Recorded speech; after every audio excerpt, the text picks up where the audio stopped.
네팔은 흔히 세계에서 가장 높은 지붕을 가진 나라로 알려져 있다. 이곳에는 에베레스트 산이 위치해 있으며 부처의 탄생지이자 일부 지역에서는 일처다부제가 존재하고 동시에 여성들에게 매우 가혹한 도전과 차별이 남아있는 사회이기도 하다. 네팔에는 탐험할 가치가 있는 독특하고 흥미로운 면모가 매우 많다. 수많은 산맥과 밀림, 다양한 야생동물로 둘러싸인 나라 네팔을 알아가는 여정을 지금부터 시작해보자. 그러나 이곳은 여성과 관련된 충격적인 관습들이 여전히 존재하는 곳이기도 하다. 번호 15. 네팔의 일처다부제. 많은 사람들은 일부다처제에는 익숙할지 모르지만 일처다부제 또한 세계에 존재하며 네팔 북부 지역에서 실제로 시행되고 있다는 사실을 알고 있는 사람은 많지 않다. 이 관습이 생겨난 주된 이유는 경작 가능한 토지가 매우 부족하기 때문이다. 토지를 형제들에게 나누어 주면 각자에게 돌아가는 땅이 너무 작아 생계를 유지하기 어렵다. 여기에 더해 이 지역의 혹독한 겨울은 농업을 극도로 힘들게 만들어 여러 사람이 협력하지 않으면 생존이 어렵다. 이러한 환경 속에서 한 명의 여성이 여러 명의 남편을 두는 일처다부제가 형성되었으며 그 남편들은 대개 같은 부모에게서 태어난 형제들이다. 현지 주민들에 따르면 이 제도는 제한된 자연 자원에 맞춰 자녀 수를 조절하는 일종의 산하 제한 방식으로 기능한다. 한 남성이 여러 명의 아내를 두는 경우보다 한 여성이 여러 명의 남편을 두는 경우 자녀 수가 더 적을 수밖에 없기 때문이다.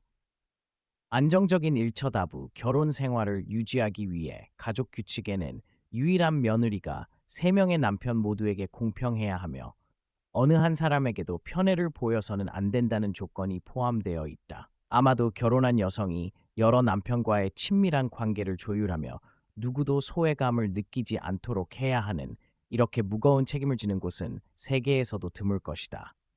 이런 관습이 이상하게 느껴지는가? 아니면 당신이 이런 제도 속에서 살아야 한다면 어떤 기분일 것 같은가? 아래의 의견을 남겨보라. 번호 14. 네팔의 월경 기간 여성 유배 전통. 네팔에서 여성들이 겪는 어려움을 이야기할 때 여전히 매우 심각한 차별에 직면해 있다는 사실을 강조하지 않을 수 없다. 그러나 오늘날까지도 네팔의 힌두 공동체가 여성과 관련된 여러 특이한 관습을 유지하고 있다는 사실을 아는 사람은 많지 않다. 그중 하나가 바로 월경 기간 동안 여성을 유배시키는 차우파디 전통이다. 차우파디는 수세기 동안 이어져 온 힌두교 전통 관습으로 월경 중인 여성은 부정하다고 여겨져 배척되고 고립된다. 이 기간 동안 여성은 사춘기에 막 접어든 소녀들까지 포함해 조리 도구를 만질 수 없고 가족과 같은 물을 사용할 수 없으며 학교에 갈 수도 없고 심지어 자기 집에 머무는 것조차 금지된다. 대신 그들은 찢어진 천막, 초가집, 가축, 우리와 같은 임시 거처로 쫓겨난다. 더 심각한 것은 이 기간 동안 목욕이나 머리를 빗는 것조차 금지된다는 점이다. 이렇게 별도의 움막에 유배된 여성들 중 다수는 야생동물, 곤충, 독사를 피할 최소한의 보호수단조차 갖추지 못한다. 또한 외딴 고립된 환경에서 생활해야 하므로 공격을 당할 위험도 극도로 높다.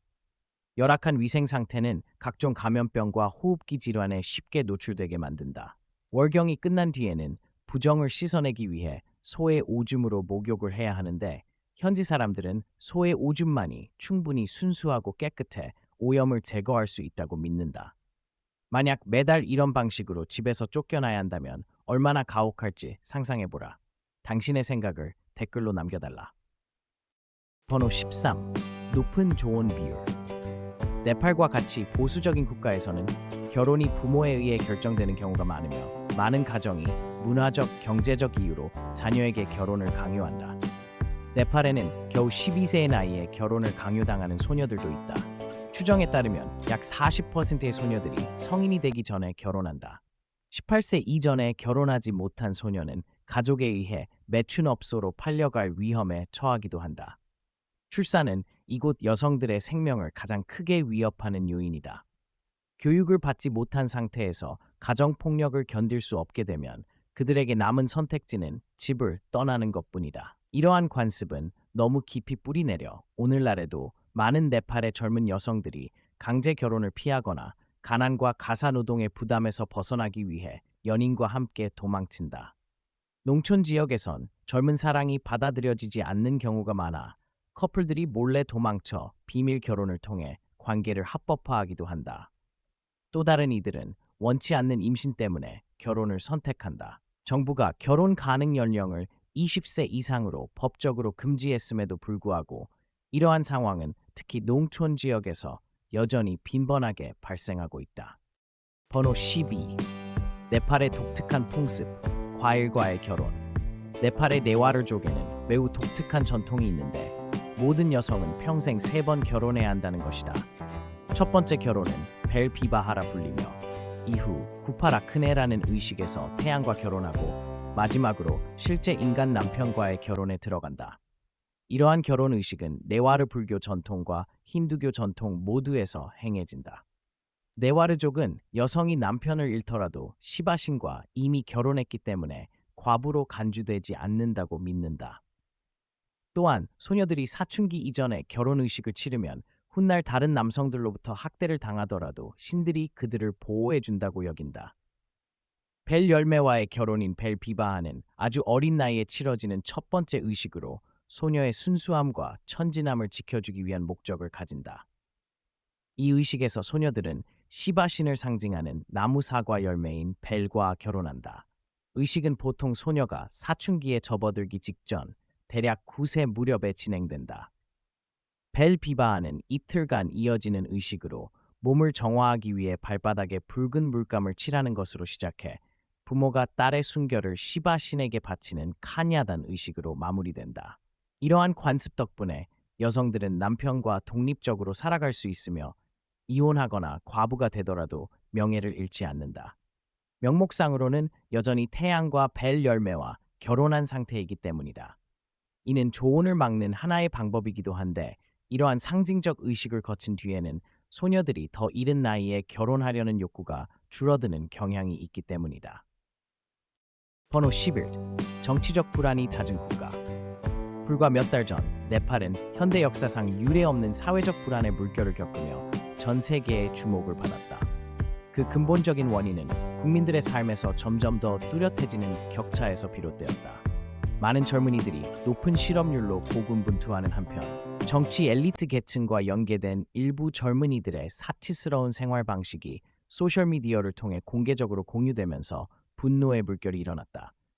거센 압박 속에서 네팔 정부는 유튜브, 인스타그램, 페이스북, 왓츠앱 등 수백 개의 주요 소셜미디어 플랫폼에 대한 접근을 일시적으로 제한하기로 결정했다.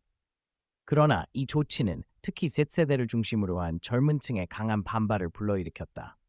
수도 카트만두와 주요 도시들에서는 투명성, 공정성, 표현의 자유를 요구하는 구호와 함께 여러 차례 시위가 발생했다. 점점 커지는 사회적 압력은 정부로 하여금 결정을 재검토하게 만들었고 이후 금지 조치는 해제되었으며 현직 총리는 보다 안정적인 정치적 전환기를 마련하기 위해 사임을 선언했다. 그럼에도 불구하고 이러한 혼란은 네팔에서 처음 있는 일이 아니다. 지난 15년 동안 이 나라는 무려 10명의 총리를 거쳤다. 그렇다면 네팔에서 정부가 이처럼 자주 교체되는 이유는 무엇일까? 그 근본적인 원인은 역사적 배경에 있다. 2008년 이전까지 네팔은 절대 군주국이었으며 비교적 최근에야 연방공화국 체제로 전환되었다. 이 급격한 전환은 제도적 시스템에 많은 공백을 남겼고 정치 세력들이 끊임없이 권력을 조정하고 경쟁하게 만들었다. 또한 네팔은 100개가 넘는 다양한 민족 공동체로 이루어진 다민족 국가다. 이는 풍부한 문화적 정체성을 형성하지만 동시에 각 집단의 공정한 대표성을 보장하기 위한 유연한 정치 체계를 요구한다. 이러한 기대가 고르게 충족되지 않을 때 갈등은 거의 피할 수 없는 결과가 된다. 경제 역시 핵심적인 요인이다. 네팔은 여전히 해외 송금과 관광 산업에 크게 의존하고 있어 글로벌 변동에 취약하다. 최근 몇 년간 인플레이션, 실업, 그리고 청년층을 위한 기회의 부족은 사회적 불만을 더욱 증폭시켰다. 마지막으로 네팔의 지리적 위치 역시 특별한 상황을 만든다.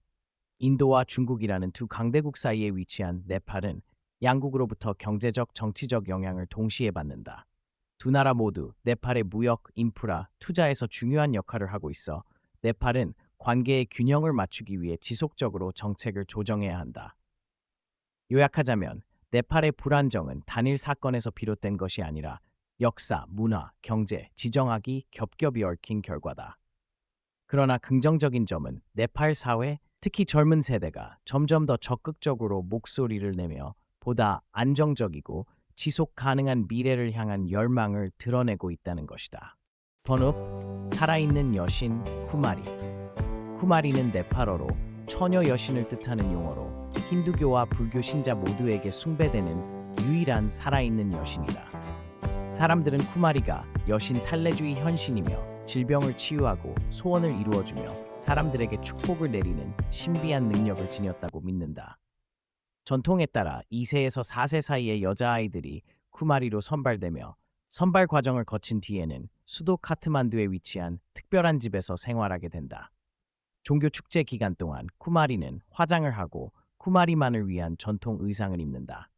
사춘기에 이르면 쿠마리는 그 역할을 내려놓고 또 다른 여자아이가 새로 선발되어 같은 절차를 반복한다. 사춘기에 접어들면 전 쿠마리는 일상적인 삶으로 돌아가며 동시에 네팔 정부로부터 평생 존중과 일정한 보조금을 받게 된다. 쿠마리로 선택되는 것은 이 아이들에게 분명 신성하고도 매우 특별한 영예가 아닐까? 당신은 이 네팔의 전통에 대해 어떻게 생각하는가? 아래의 의견을 남겨달라. 번호 9. 세계에서 가장 위험한 공항을 가진 나라 네팔. 전문가들은 네팔의 혹독한 기상 조건, 제한된 시야, 그리고 험준한 산악 지형이 이러한 명성을 만들었다고 말한다. 수많은 고봉으로 이루어진 위험한 지형은 항공기 운항을 극도로 어렵게 만든다. 이는 특히 악천후 상황에서 더욱 위험하며 산악 지역과 외딴 농촌 지역으로 승객을 수송하기 위해 소형 항공기를 사용할 수밖에 없게 만든다. 네팔 민간 항공청의 보고서에 따르면 10석 이하의 소형 항공기는 이러한 도전 요인들로 인해 사고를 겪을 가능성이 더 높다. 특히 네팔 북동부에 위치한 루클라 공항은 세계에서 가장 위험한 공항으로 자주 언급된다.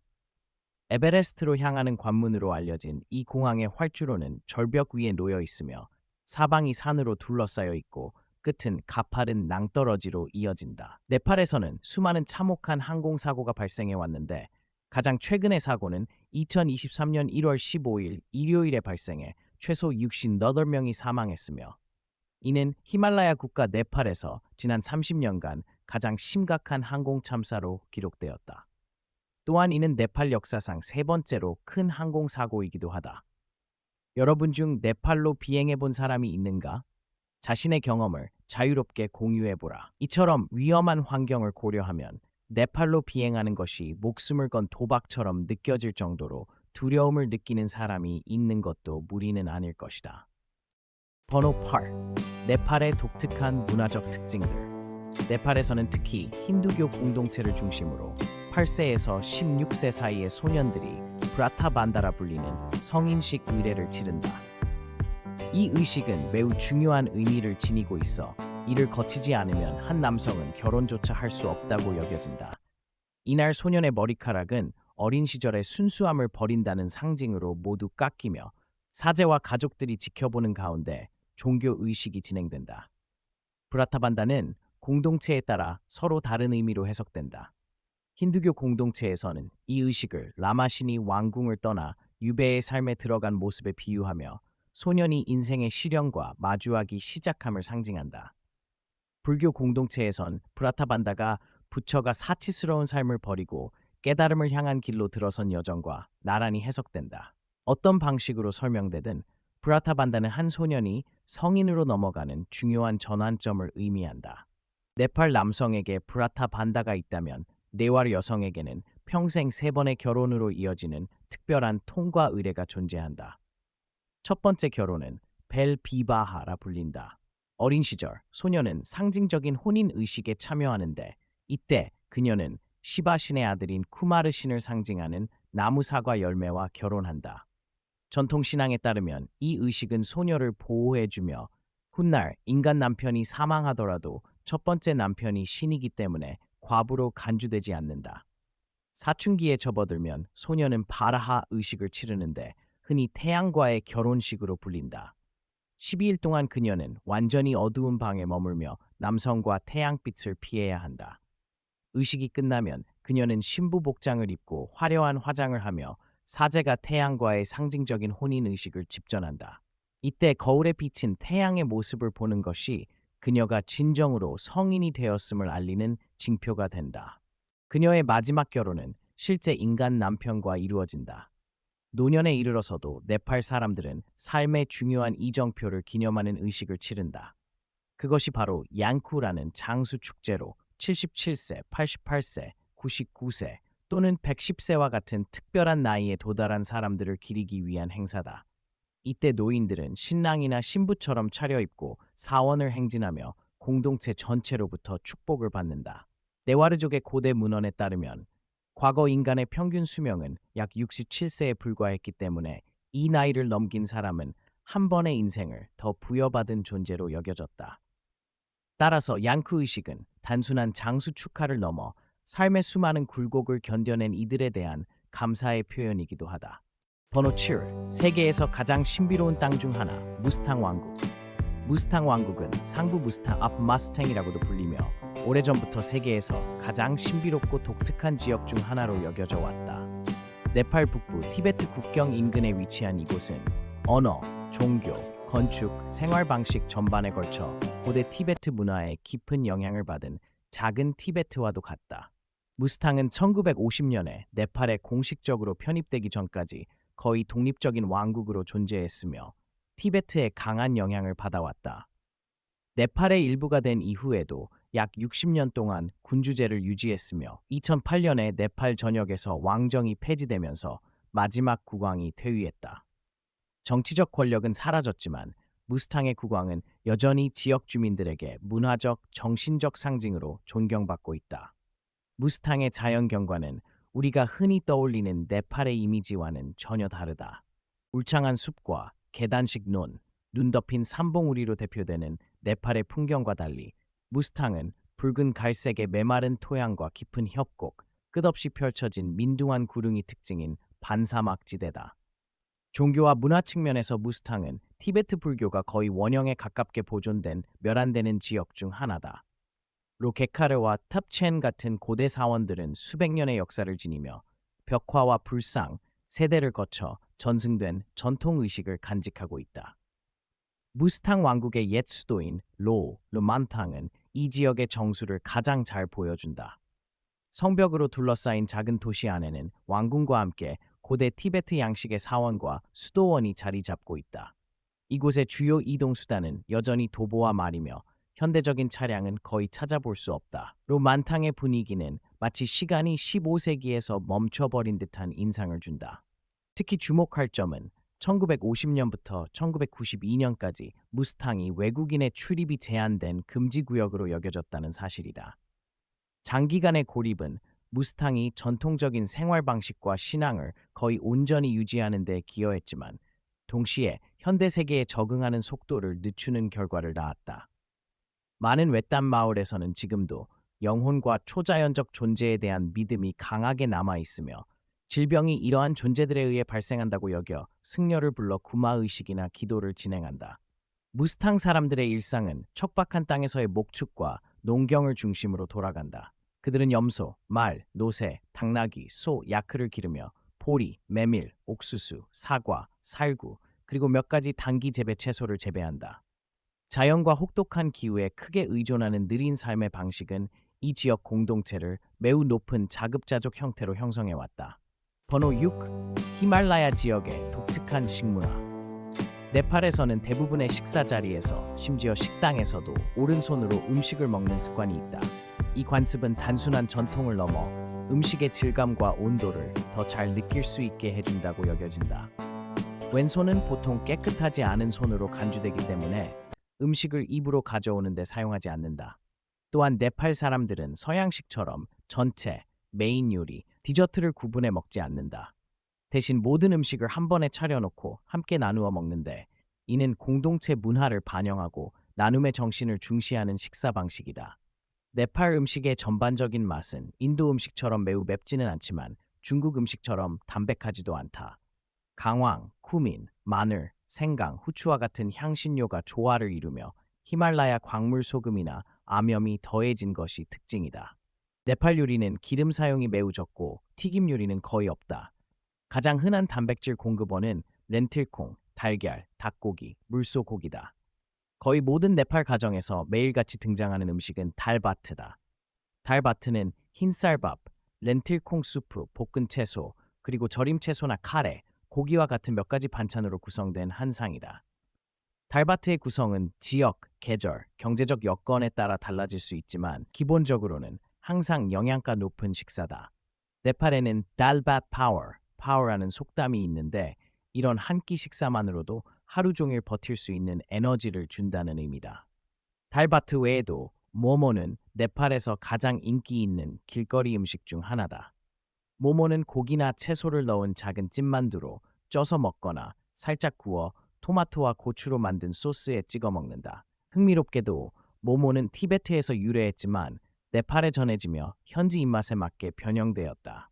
현대적인 모모 중에는 치즈, 버섯, 심지어 초콜릿을 넣은 버전도 있으며 주로 관광지에서 여행객을 대상으로 판매된다. 산악 지역에서 특히 사랑받는 또 다른 음식은 군두룩이라 불리는 발효채소다.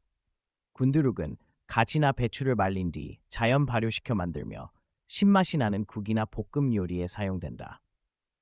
발효 과정은 냉장 시설이 없는 혹독한 환경에서 식량을 보존하는 데 도움을 주고 특유의 은은한 신맛을 만들어낸다.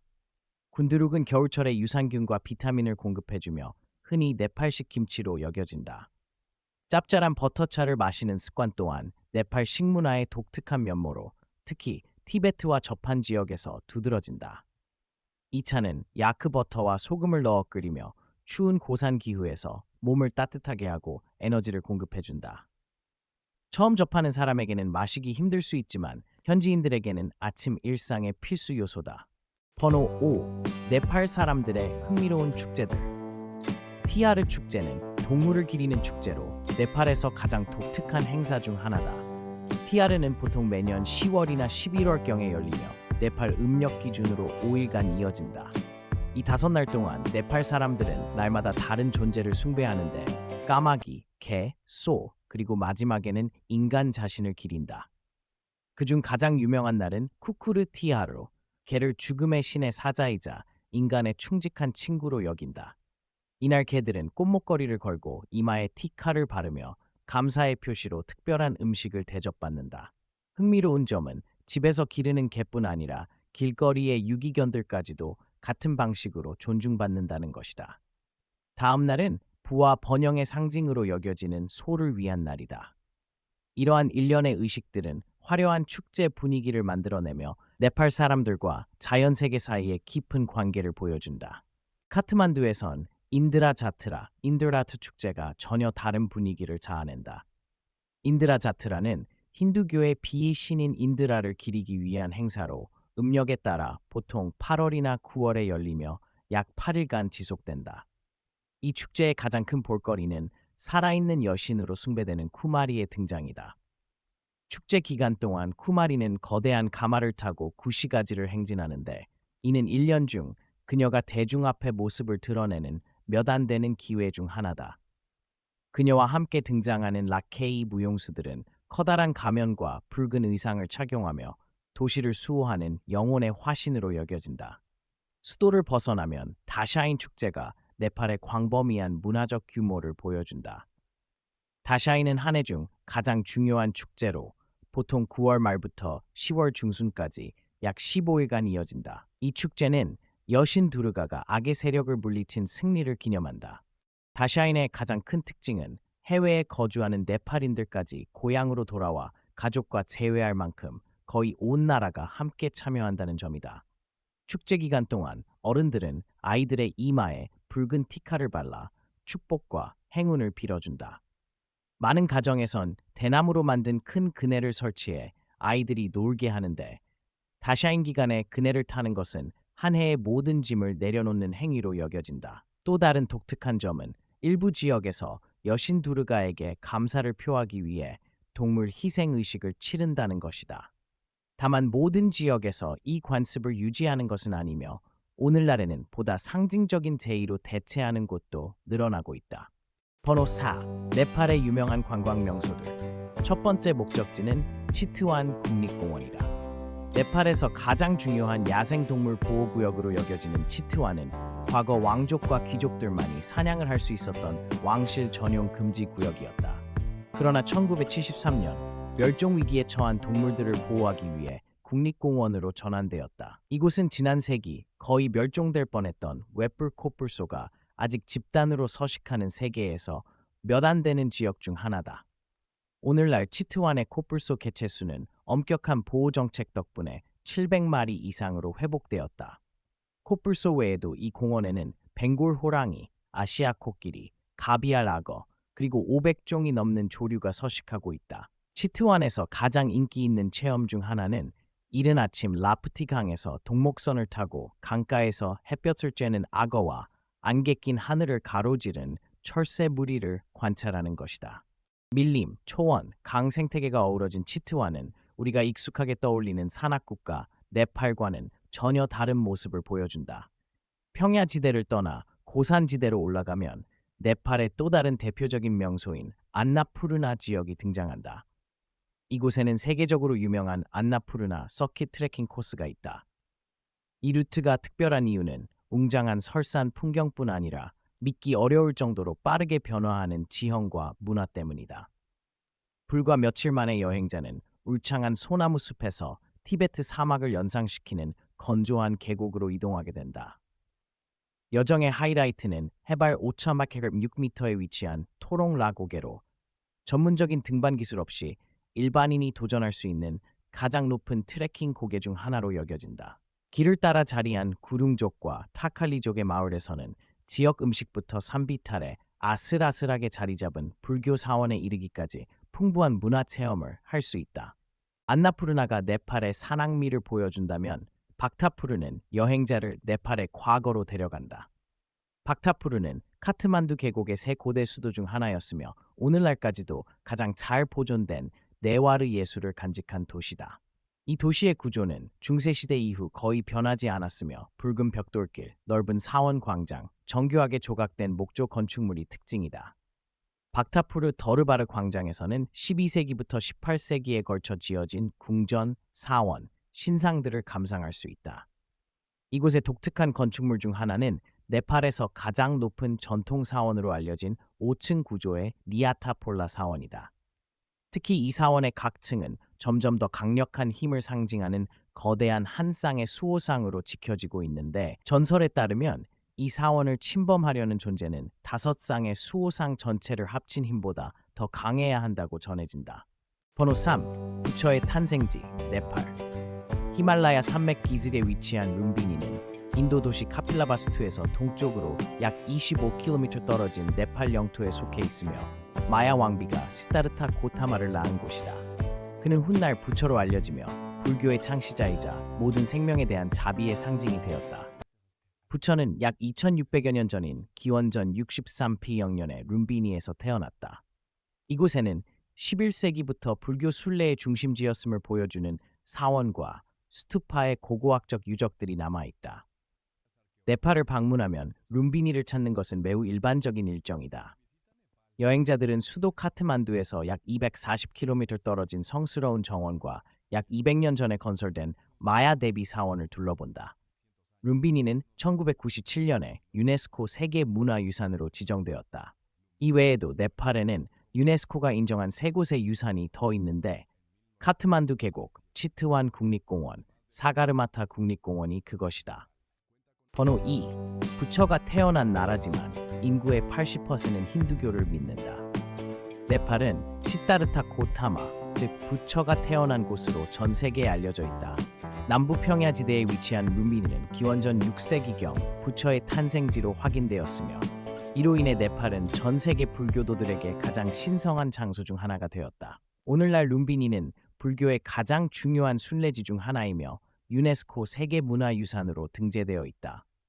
그러나 흥미로운 점은 불교가 네팔 사회에서 지배적인 종교가 아니라는 사실이다. 네팔의 불교도는 전체 인구의 약 9%에 불과하며 주로 티베트계 후손과 산악 지역에 거주하는 일부 소수 민족들이라. 네팔에서 가장 지배적인 종교는 힌두교다. 통계에 따르면 네팔 인구의 80% 이상이 힌두교를 믿고 있으며 이는 인도보다도 높은 비율로 세계에서 힌두교 신자의 비중이 가장 높은 국가로 꼽힌다. 이러한 현상은 네팔의 오랜 역사에서 비롯되었다. 여러 봉건 왕조 시대 동안 네팔은 인도 북부와 깊은 문화적 연계를 맺었고 힌두교는 국교로 채택되면서 인도에서 기원한 신화, 의식, 사회 규범이 널리 퍼졌다.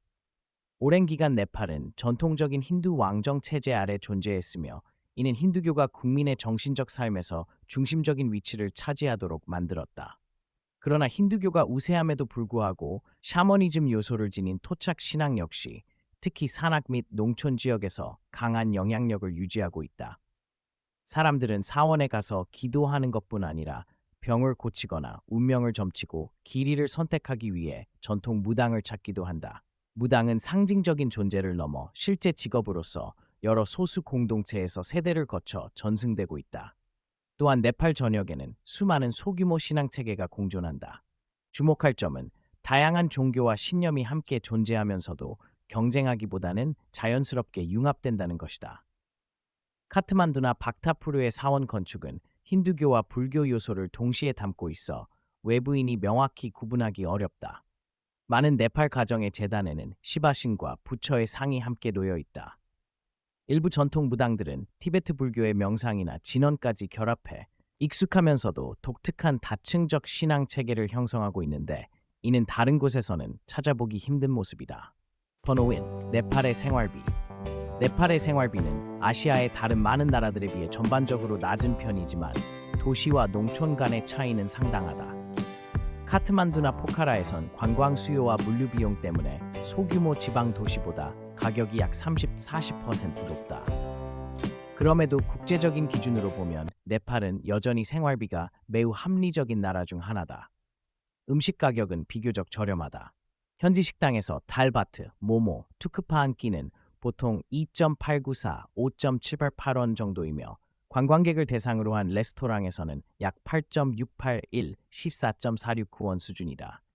도시 내 이동 역시 경제적인데 미터기를 사용하는 택시는 중간 거리 기준으로 약 2.894, 7.234원을 받으며 미니버스는 한 번에 몇십 원이면 이용할 수 있다. 오토바이 대여는 하루 약 11.5757, 14.469원으로 자유로운 여행을 원하는 이들에게 적합하다. 숙소는 저렴한 호스텔부터 고급 호텔까지 다양하다. 카트만두의 호스텔 도미토리 침대는 평균 8.681, 14.469원이며 중급 호텔은 1박에 약 28.938, 50.641원 정도다. 전반적으로 지출을 잘 조절하면 하루 약 28.938에서 36.172원으로 생활할 수 있고 좀 더 여유롭게 지내려면 하루 50.641, 72.344원 정도면 다양한 서비스를 누릴 수 있다. 이로써 네팔에 관한 15가지 흥미로운 사실을 모두 살펴보았다. 이 정보들이 이 매력적인 나라를 새로운 시각으로 바라보는 데 도움이 되었기를 바란다. 영상이 유익했다면 좋아요를 누르고 구독과 알림 설정을 해 다음 여행 이야기도 놓치지 말아달라.